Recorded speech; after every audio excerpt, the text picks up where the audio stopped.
Is, kahit nakailang check up ako, ang sabi nung doktor sa akin, mag-ipa-slide review yung mga kinuha sa akin doon sa St. Luke's, yung kasi sa St. Luke's ginawa. Nag-review tapos yung nga nung lumabas yung mga resulta, ang sabi, kailangan magpa-PET scan ako kasi kailangan daw talaga makita para makausad yung check-up. Kasi hindi raw makausad-usad kung walang PET scan. Yun, eh sabi ko, hindi ko po kaya yung PET scan kasi ang PGS, mayroon na silang machine pero hindi pa nag-operate. Kaya ang sabi ng doktor sa akin, kasi pinasa ako sa doktor sa oncology, yung ang sabi sa akin, sige, i-recommend kita sa NTTI, doon kita sa NTTI kasi sila doon may PET scan. Kung tanungin mo doon kung paano makalibre. Eh pumunta ako sa NTTI, binigay ko yung sulat.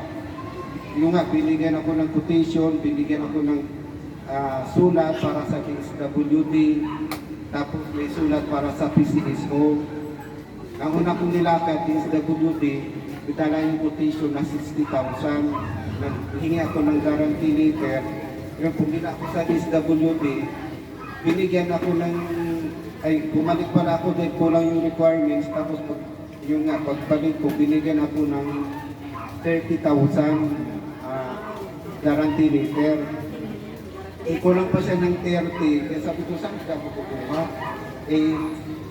Wala ma akong naisip na mayroon pang isa nga binigay sa akin yung sa PCSO, yung pumunta ako ng PCSO sa Mandaluyong, hindi pa na sila na bibigyan ng guarantee letter pag sa mga ganong PET scan. Ang binibigyan nila yung mga sa public na ospital, yung mga bayarin sa ospital, yung doon sila nagbibigay, pero online, hindi na sila nung harapan online na daw.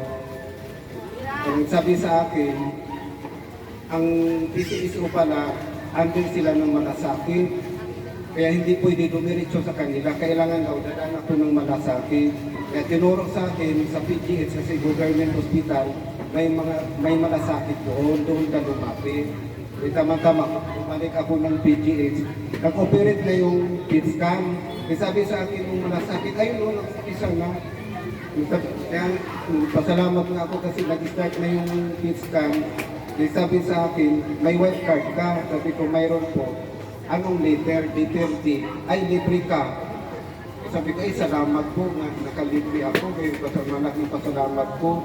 Kasi may nakasabay ako doon na nagpa-schedule ng PET scan. Letter C, 30,000 pa ang babayaran niya. Sabi ko, pasalamat ako kasi letter D yung binigay sa akin ng DSWD. Kaya sabi nung nag-assist, depende pala yan sa interview kung talagang bibigyan ka ng kaya libre. Sabi niya, kahit sa gamot daw, libre daw ako.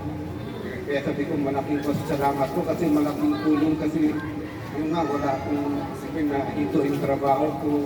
Kaya on call na lang kami, tatawagan, kasi lang sa kumang ngayon, talagang wala, hindi kami nakakapasok pa. Kaya malaking tulong sa akin yung white card sa PGH, binigay ng DSWD. Yun pa, malaking pasasalamat ko sa Panginoon, sa Pamata, sa Sigur Santo Niño. Doon lang po. Palakpakan po natin si Brother Ren.